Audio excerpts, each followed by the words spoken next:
I am Michael, and I come to you tonight with a message that has waited in the silence of your heart for far too long.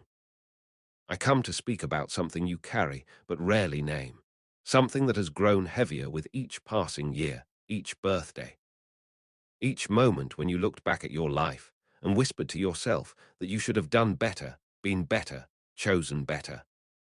I come to address the quiet self-blame that has become your constant companion, the voice that grows louder in the stillness, the weight that presses harder as time moves forward. You know this weight well. It does not announce itself with thunder or drama.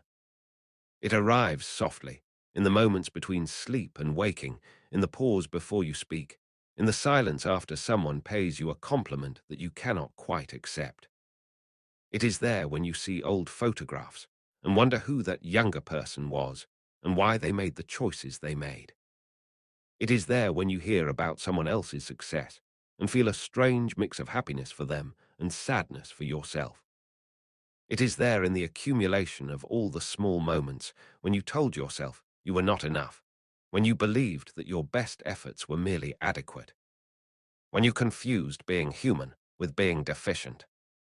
This self-blame does not arrive all at once. If it had, you might have recognized it as the intruder it truly is.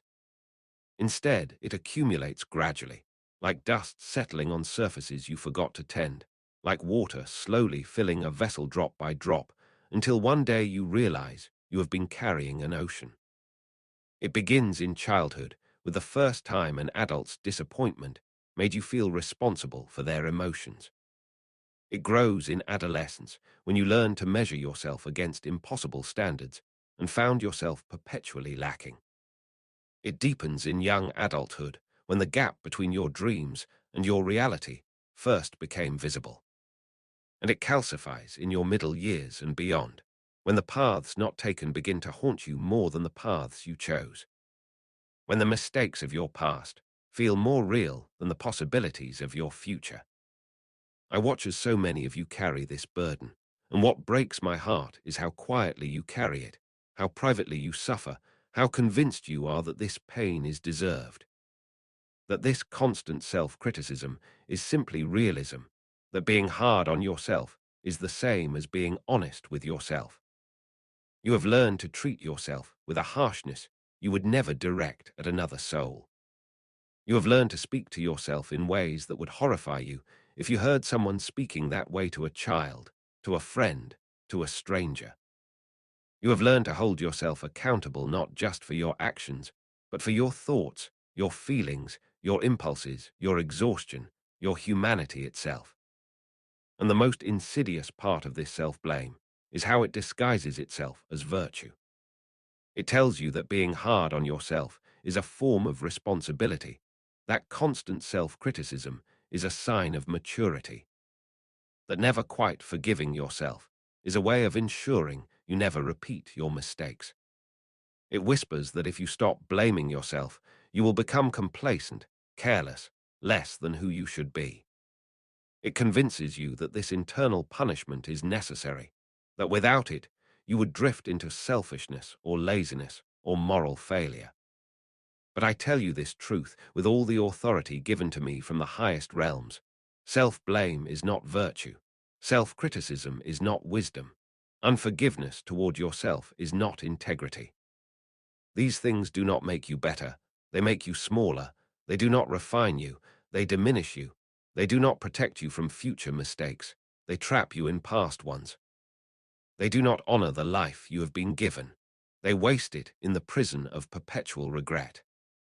The burden you carry grows heavier with age, not because you have made more mistakes as the years have passed, but because you have given yourself fewer opportunities to put down what you were never meant to carry forever.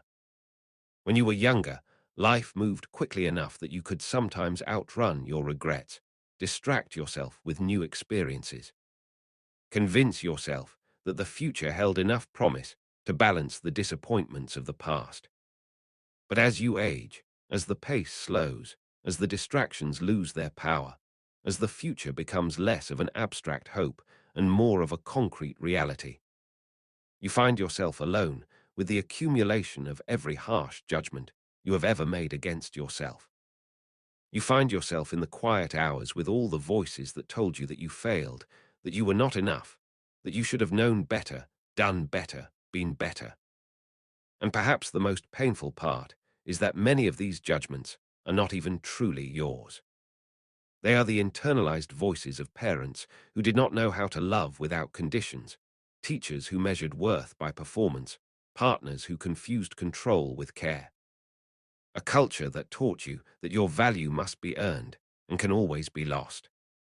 You absorbed these voices so young, so completely, that you learned to speak them to yourself in your own voice, until you could no longer distinguish between legitimate self-reflection and learned self-hatred, between taking responsibility and taking on shame that was never yours to carry. I have walked with you through many ages, many lifetimes, many cycles of learning and growth. I have seen civilizations rise and fall, watched souls move through countless experiences, witnessed the full spectrum of human choice and consequence. And in all of this, I have never once seen a soul improved by cruelty, including the cruelty you direct at yourself. I have never seen someone become their best self through constant condemnation. I have never seen healing emerge from hatred, even when that hatred is turned inward and called by prettier names like discipline or standards or personal accountability. The soul grows through love. It learns through compassion. It transforms through grace. This is not weakness or permissiveness or lowering of standards. This is the fundamental architecture of spiritual growth, the way the divine has structured learning itself. You cannot shame yourself into wisdom. You cannot criticize yourself into wholeness. You cannot punish yourself into peace. Every attempt to do so is a rejection of the very mechanism through which real transformation occurs. Consider how you have learned the most important lessons of your life. Were they learned in moments of harsh self-judgment or in moments when someone showed you unexpected kindness? Were they learned when you were beating yourself down or when something lifted you up?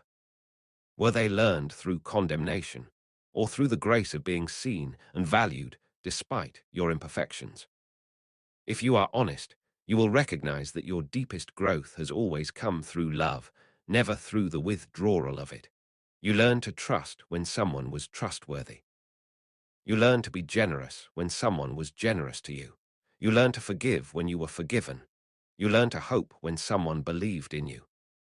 You learn to be brave when someone saw your courage, even when you could not see it yourself. And yet, somehow, you have convinced yourself that the rules are different when it comes to how you treat yourself. You have decided that while others deserve patience and understanding and room to be imperfect, you deserve only judgment and criticism and the constant reminder of every way you have ever fallen short. This is not integrity. This is self-abandonment. This is not holding yourself accountable. This is holding yourself hostage. The self-blame that grows with age often centers on a few recurring themes, and I want to address each of them directly, to shine light into the shadows where these thoughts have been allowed to grow unchallenged. First, there is the blame around the time you have lost, the years you believe you wasted, the opportunities you think you squandered. You look back at periods of your life and see only what you did not accomplish, relationships you did not nurture, talents you did not develop, experiences you did not pursue.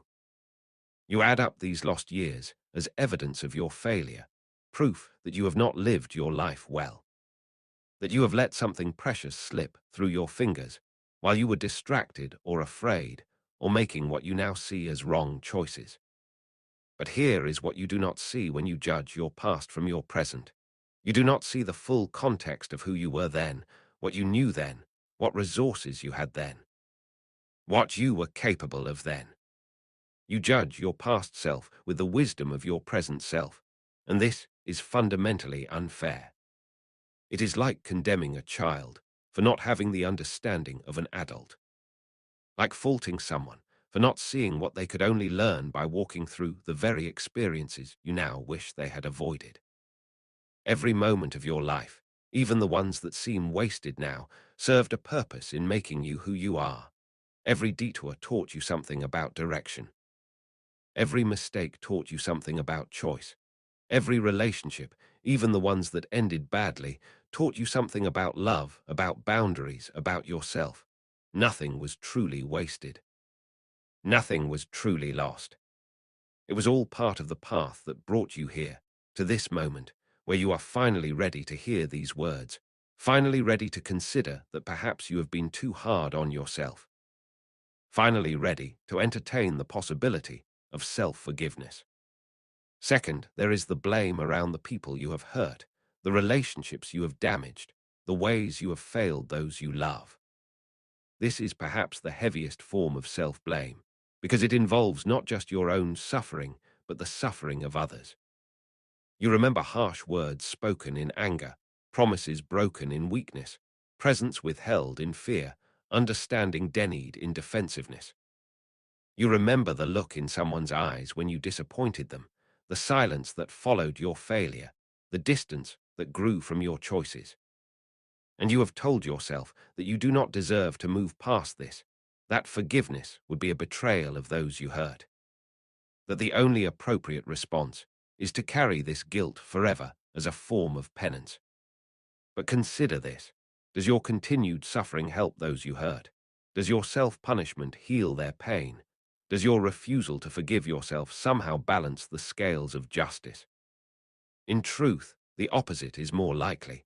Your inability to forgive yourself often keeps you trapped in the very patterns that caused harm in the first place. When you cannot extend grace to yourself, you find it harder to extend authentic grace to others. When you are constantly defending yourself against your own accusations, you have less energy for genuine repair with those you have hurt. When you are locked in the past of what you did wrong, you are less available in the present to do what is right. The most honoring thing you can do for those you have hurt is not to punish yourself forever, but to learn, to grow, to become someone who does not repeat those same mistakes. To offer them the gift of your transformation, rather than the spectacle of your perpetual guilt. And for those who are no longer in your life, who you can no longer make amends to directly, the most honoring thing you can do is to carry forward the lessons they taught you. To let your changed behavior be the living apology, to ensure that their suffering contributed to your growth rather than to your stagnation. This does not erase what happened. This does not minimize the pain you caused. But it transforms that pain from a dead end into a doorway, from a monument to your failure into a foundation for your becoming. Third, there is the blame around who you are, the fundamental feeling that something about you is wrong, deficient, less than it should be. This is the deepest level of self-blame, the one that goes beyond what you have done or not done to attack your very being. You blame yourself for your sensitivity, your intensity, your needs, your limitations, your body, your mind, your emotions, your desires. You have internalized the message that you are too much or not enough, too emotional or too distant, too ambitious or too lazy, too careful or too reckless. You have learned to see your very nature as a problem to be solved rather than a gift to be understood. But you were created with intention. Every aspect of you, even the parts that have caused you difficulty, even the traits that others have criticized, even the characteristics that do not fit neatly into societal expectations. All of it was woven into you with purpose. Your sensitivity is not weakness, but depth of perception. Your intensity is not too much, but a measure of your capacity to care, to feel, to engage with life fully. Your needs are not burdens, but the honest requirements of your humanity. Your limitations are not failures, but the boundaries that define your specific form, the edges that give you shape. You were not meant to be anyone other than who you are. The world did not need another copy of someone else.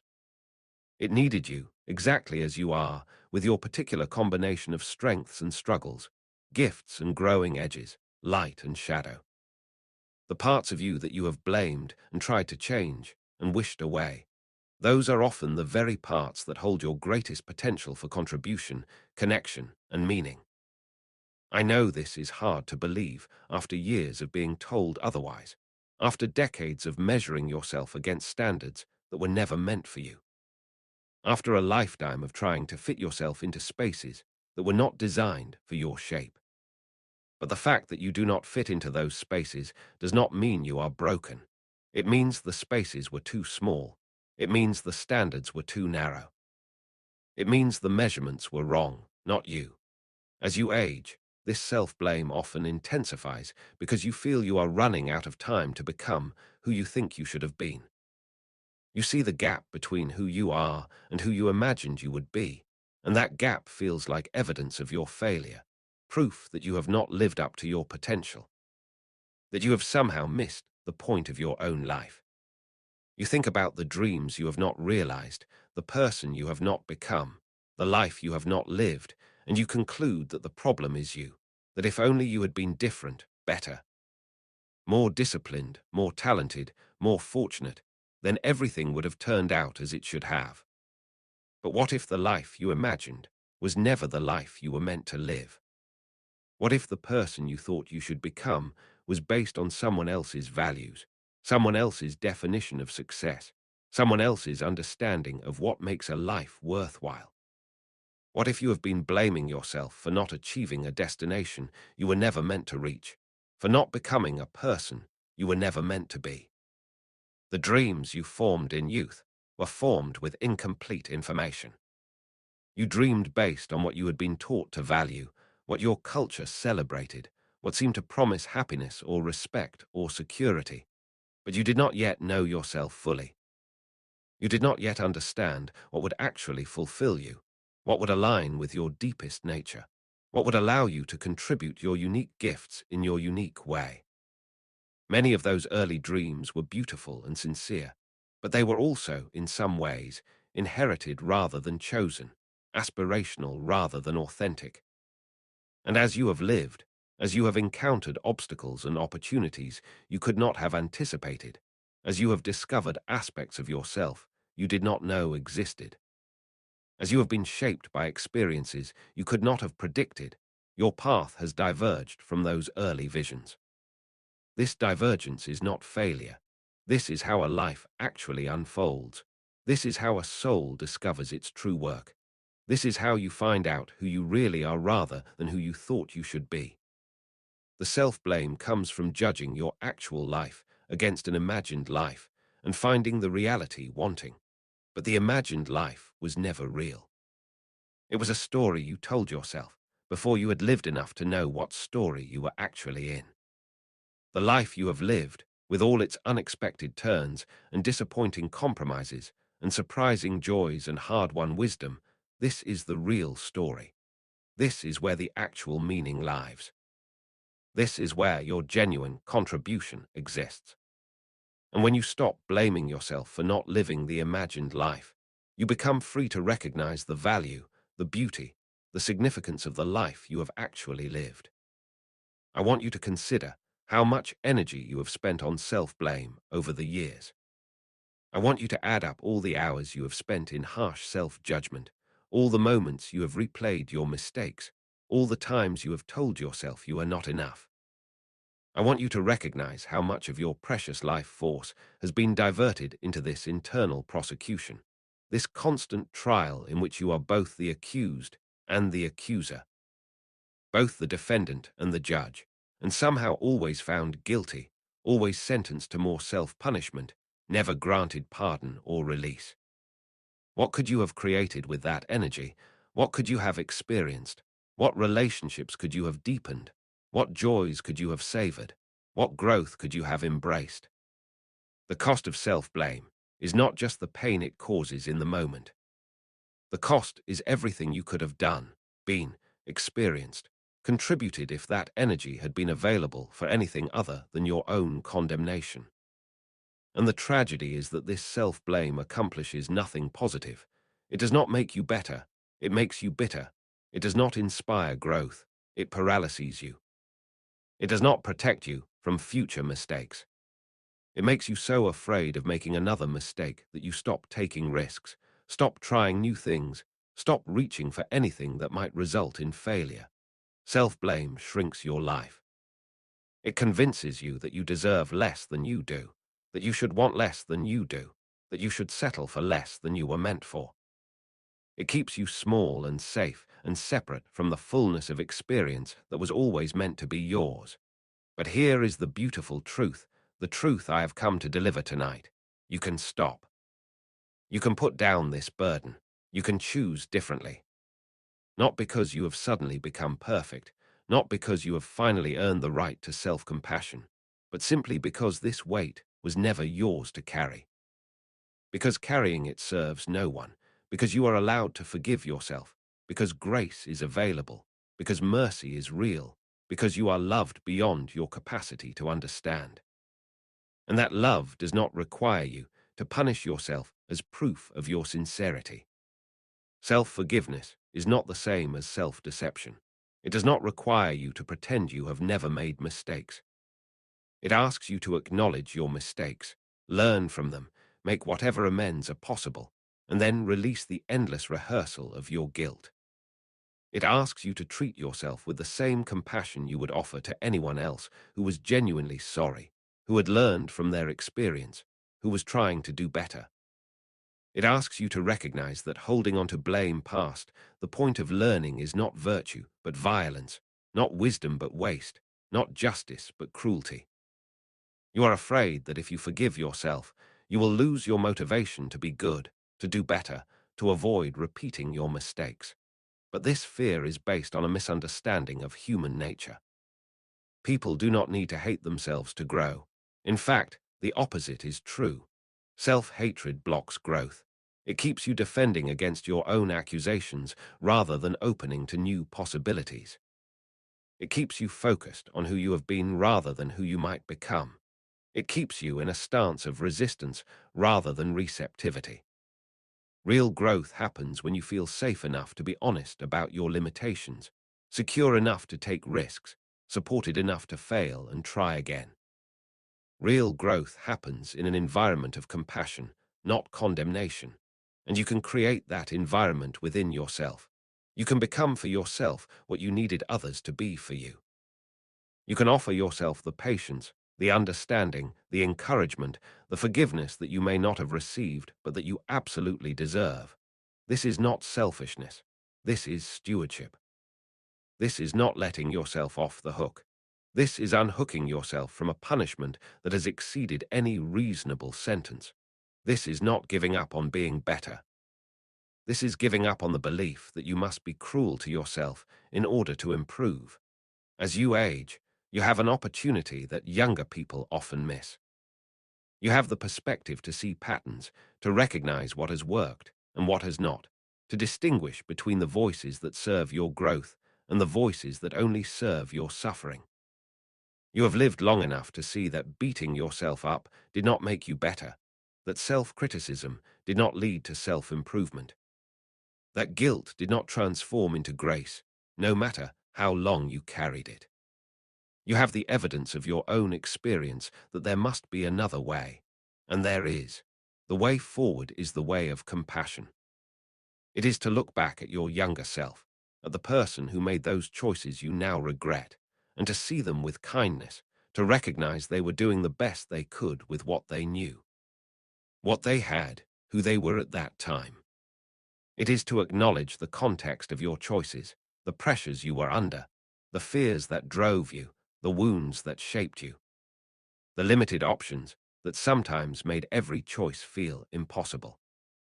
It is to stop judging yourself as if you had access to wisdom you had not yet earned, to resources you did not have, to awareness that only came through the very experiences you wish you could undo. The way forward is to recognize that every human being on this planet is doing their best to navigate an extraordinarily complex existence with incomplete information, inherited wounds, and limited resources.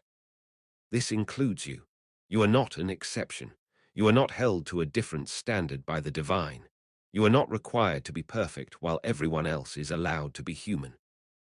The standards you hold for yourself, the harshness of your self-judgment, the relentlessness of your self-blame, none of this comes from the divine. It comes from fear. It comes from trying to control outcomes, by controlling yourself. It comes from the belief that if you are hard enough on yourself, you can prevent future pain, earn love, justify your existence, prove your worth. But you do not have to prove your worth. You have it. You do not have to earn love. It is already yours. You do not have to justify your existence. You exist, and that is justification enough. You do not have to prevent all future pain through constant self-monitoring. Pain is part of life, and no amount of self-blame will make you immune to it. What self-blame will do is ensure that you suffer twice, once from the natural difficulties of being human, and once from your own harsh judgment of yourself for not being more than human. I invite you now to begin the process of releasing this burden. Not all at once, because that may feel too overwhelming, too unfamiliar, too frightening. But slowly, carefully, with the same patience you would show to a wounded creature learning to walk again. Begin by simply noticing the self-blame when it arises. Do not judge it. Do not blame yourself for blaming yourself. Simply notice it. Watch how it moves through your mind, what thoughts it generates, what feelings it creates, what it asks of you. Notice how familiar it is, how automatic, how much it sounds like voices from your past that you have internalized as your own. Then, gently, begin to question it. Ask yourself, is this self-blame helping me grow, or is it keeping me stuck? Is this voice speaking truth, or is it speaking fear? If a dear friend had done what I did, made the choices I made, would I speak to them this way, or would I offer understanding? What would change if I showed myself the compassion I show to others? Would I become worse, or would I become free to be better? These questions are not meant to produce immediate answers. They are meant to create space, to interrupt the automatic cycle of self-condemnation, to introduce the possibility that there might be another way of relating to yourself. Over time, as you practice this gentle questioning, you will begin to feel the weight shift. You will notice moments when the self-blame arises, but does not take hold the way it used to. You will catch yourself starting down the familiar path of self-criticism and find that you can choose a different path. You will discover that self-compassion does not make you complacent, it makes you brave. It does not make you selfish, it makes you generous. It does not make you less responsible. It makes you more responsive to what is actually needed rather than what your fear tells you is required. And gradually, the quiet self-blame that has grown with age will begin to quiet further, not through force or suppression, but through the gentle, consistent application of compassion. Through the recognition that you deserve the same kindness you offer to others, through the understanding that the divine has never required you to carry this weight. That grace has always been available. That forgiveness has always been yours for the accepting.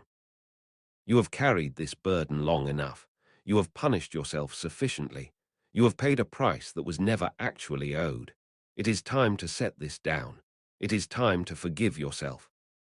It is time to accept that you are human, beautifully and imperfectly human, and that this is not a flaw, but the very condition through which you learn and grow and love and contribute. It is time to stop measuring your life against an impossible standard and start recognizing the actual good you have done, the actual love you have given, the actual growth you have achieved. It is time to see yourself as you are seen by the divine, with love that has no conditions, with grace that has no limits, with acceptance that does not require you to be anything other than who you are. This is the message I bring you tonight. This is the truth I speak into the silence where your self-blame has lived for too long. You are forgiven. You have always been forgiven. The only one who has not forgiven you is you. And now, if you are willing, if you are ready, if you are brave enough to accept a gift that costs you nothing but will give you everything, you can forgive yourself. You can lay down this weight. You can walk forward into whatever time remains to you, not with the burden of all you think you have done wrong, but with the lightness of knowing you are loved, you are enough. You have always been enough, and the quiet self-blame that has grown with age can finally, mercifully, be released. There are specific forms of self-blame that become particularly acute as the years accumulate. and I want to address each of them with the directness they deserve. Because these are the thoughts that wake you in the hours before dawn, the weights that press heaviest when you are alone, the accusations that feel most true precisely because you have rehearsed them so many times that they have worn grooves into your consciousness. There is the self-blame around your body, the way it has changed, aged, betrayed what you thought were reasonable expectations. You blame yourself for not taking better care, for not exercising more consistently, for eating the wrong things, for letting stress take its toll. You look in the mirror and see evidence of your failure, proof that you were not disciplined enough, careful enough, strong enough to maintain what youth gave you freely. But your body is not a failure. Your body is a record of your life. Every line, every change, every mark tells a story of what you have survived, what you have carried, what you have endured. Your body has brought you through every single day of your existence. It has healed from injuries you have forgotten. It has adapted to stresses you did not know you were under. It has continued to function even when you neglected it, even when you criticized it, even when you treated it as an enemy rather than the faithful companion it has always been. The changes you see are not evidence of your failure. They are evidence of your humanity, your mortality, your participation in the fundamental truth that all physical forms change over time. When you blame yourself for your aging body, you are really blaming yourself for being mortal, for being subject to the same laws that govern all living things. This blame serves no purpose. It does not make you healthier. It makes you hostile to the body that has served you faithfully, making you waste the years you have left in warfare against your own flesh, instead of in gratitude for the life that flesh has made possible. There is also the self-blame around your relationships, particularly around what has been lost, what has ended, what could not be sustained despite your best efforts. You blame yourself for marriages that dissolved, for friendships that faded, for children who grew distant, for parents you could not please. You replay conversations in your mind, identifying the exact moments when you said the wrong thing, the precise points when you should have tried harder, listened better, been more patient. But relationships are not puzzles with single solutions. They are not tests that you pass or fail based solely on your performance. They are encounters between complex human beings, each bringing their own wounds, their own patterns, their own limitations. Some relationships end not because you failed, but because you and the other person needed different things, were moving in different directions, had incompatible visions. Some relationships end because the other person was not capable of the intimacy or honesty or commitment that you offered. Some relationships end because the timing was wrong, because circumstances changed, because life intervened in ways that neither of you could control. The relationships that ended taught you something. They showed you aspects of yourself you needed to see. They revealed patterns you needed to break. They prepared you for relationships that came later, relationships where you were able to apply what you had learned. Nothing was wasted. Even the relationships that caused you the most pain contributed to your becoming.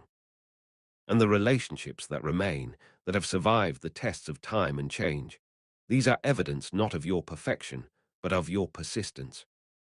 Not of your flawlessness, but of your willingness to keep trying, to keep showing up. Give yourself credit for what has endured, not just blame for what has ended. There is another form of self-blame that intensifies with age, and it centers on what you did not give to the world, the contributions you did not make, the difference you did not create, the legacy you are not leaving. You look at people who have built businesses, written books, created art, and you compare their visible impact to what feels like your invisible existence. You wonder what you have been doing all these years if you do not have something to show for it, some tangible proof that you mattered. But this blame is based on a fundamental misunderstanding of how value works, how impact happens, how significance is measured. The world celebrates certain kinds of contribution because they are visible, quantifiable, easy to recognize. But the most important work of being human often happens in quiet moments, in small interactions, in the consistent offering of presence and care to the people immediately in front of you. You will never know the full impact of your existence. You will never see all the ripples that move out from every kind word you speak, every moment of genuine listening you offer, every time you show up for someone who needs you. The person who went on to do something meaningful because you believed in them when no one else did. They may never tell you what your faith meant. The child who felt safe because you were consistent and present. They may not realize until decades later how much that mattered. The friend who did not give up because you called at exactly the right moment. They may never know how close they were to a different outcome. Your impact is invisible to you precisely because you are looking for the wrong kind of evidence. You are looking for monuments when you should be looking for moments. You are looking for fame when you should be looking for faithfulness. The world does not need everyone to be famous, to be celebrated. The world needs people who will do the quiet work of being present, being kind, being honest, being consistent. The world needs people who will show up for the ordinary demands of ordinary days and do so with grace, with patience, with as much love as they can muster. This is not a small thing. This is the essential work that makes civilization possible, that makes families function, that makes communities cohere. You have done this work. You may not have a trophy for it, but you have done it. You have shown up. You have cared. You have tried. And that matters more than you know. There is also the self-blame that comes from recognizing patterns in your life that you have not been able to break, behaviors you have repeated despite your best intentions, ways of being that you promised yourself you would change, but that keep resurfacing when you are tired or stressed or triggered. You see these patterns as proof that you have not really grown, that you are fundamentally stuck, that despite all your efforts you remain the same flawed person you have always been. But what you are interpreting as evidence of your failure may actually be evidence of something quite different. It may be evidence that some wounds go deeper than you realized, that some patterns were formed earlier and under more difficult circumstances than you understood. That healing is not a linear process with a predictable timeline. Every time a familiar pattern resurfaces, you have an opportunity to meet it with more awareness than you had the last time. You know more about where it comes from. You can see more clearly what triggers it. You can recognize more quickly when it is happening. You can interrupt it sooner, recover from it faster, repair the damage more effectively. This is growth. It may not look like the dramatic transformation you envisioned, but it is real growth nonetheless. The fact that you can see the pattern, that you can recognize it when it happens, that you can feel disappointed in yourself for repeating it, all of this is evidence that you have grown. The younger version of you who first established this pattern did not have this awareness. They did not see what they were doing. The fact that you can see it now, even if you cannot yet fully change it, means that you are not the same person you were. You are in process. You are learning. You are growing. As the years pass, you also face the self-blame that comes from the gap between the spiritual or philosophical ideals you hold and the actual life you have lived. You believe in certain principles, certain values, certain ways of being in the world.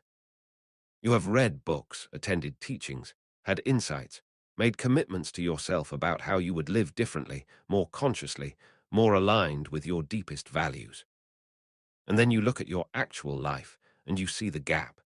You see all the ways you have failed to live up to your own ideals.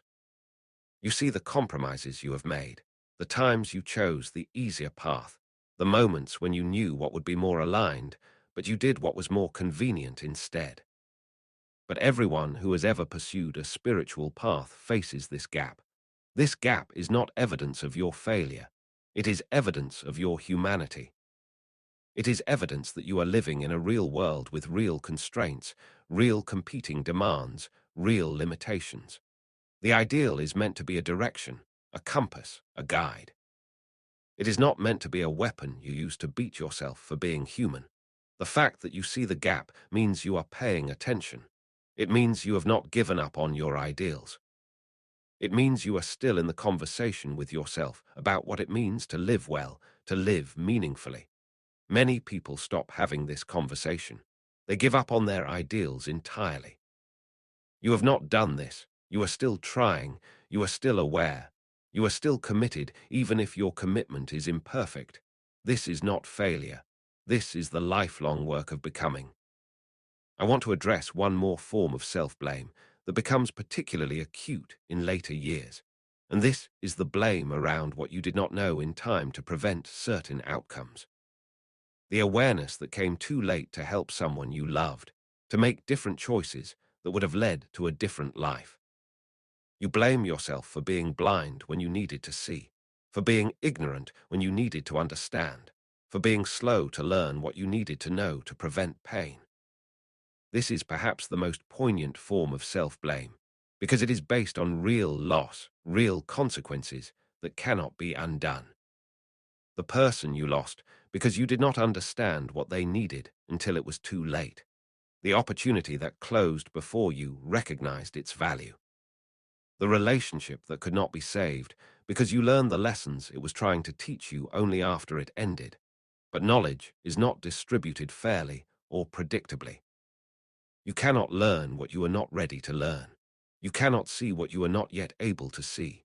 You cannot understand what you have not yet experienced enough to comprehend. This is not a moral failing. This is a feature of how learning actually works, how consciousness actually develops. You learn in layers, in cycles, in stages. Each stage of understanding prepares you for the next stage. You cannot skip steps. You cannot know at 20 what you will know at 40. And sometimes, tragically, the wisdom comes after the moment when it would have been most useful. This is heartbreaking. This deserves your grief, but it does not deserve your eternal self-blame. You cannot be held responsible for knowledge you did not have access to. The fact that you now see what you could not see then is not evidence of your culpability. It is evidence of your growth. It is proof that you have learned, that you have expanded your awareness. This new awareness is a gift, even though it comes with the pain of recognizing missed opportunities. It means you will not make the same mistakes going forward. It means you can apply what you have learned to current relationships, current choices. The person you could not help because you did not understand what they needed, you cannot go back and help them differently. But you can help the next person who presents similar needs with the wisdom that came from your earlier failure. This is how you honor what was lost, not by blaming yourself forever for not knowing sooner, but by using what you learned to live better now, to love better now, to choose better now. All of this self-blame, in all its forms, rests on a fundamental misunderstanding of what it means to be human. You have somehow absorbed the message that being human should be easy, that if you were doing it right, you would not struggle so much, make so many mistakes, carry so many regrets. You have internalized a standard of performance that is not actually human but superhuman, not actually realistic but idealized. And measured against this impossible standard, of course you find yourself lacking. But the standard itself is the problem. You were never meant to be perfect. You were never meant to know everything, to get everything right, to avoid all mistakes, to cause no pain, to live without regret. You were meant to be human, beautifully and messily human, learning as you go, making mistakes and learning from them, hurting and healing, failing and trying again. Growing slowly and imperfectly toward greater wisdom, greater compassion, greater capacity for love. This is the path. This is what success looks like in a human life, not perfection but persistence, not flawlessness but faithfulness to the process of becoming. And when you can see this, when you can really take in that you have been measuring yourself against the wrong standard, that you have been blaming yourself for failing to be something you were never meant to be, then the self-blame begins to lose its power. Then you can begin to see yourself not as a failure, but as a human being doing the difficult work of being human.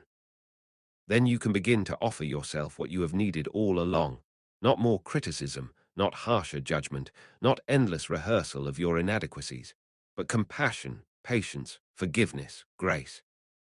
If these words have found their way into your heart, if you feel even the smallest opening towards self-forgiveness, if you sense that perhaps the time has come to be gentler with yourself, then speak this word into the silence. Let it be your agreement with grace, your acceptance of mercy, your willingness to finally, at long last, come home to yourself with compassion rather than condemnation. Speak this word, and let it mark the beginning of your freedom from the weight you were never meant to carry forever. Say Amen.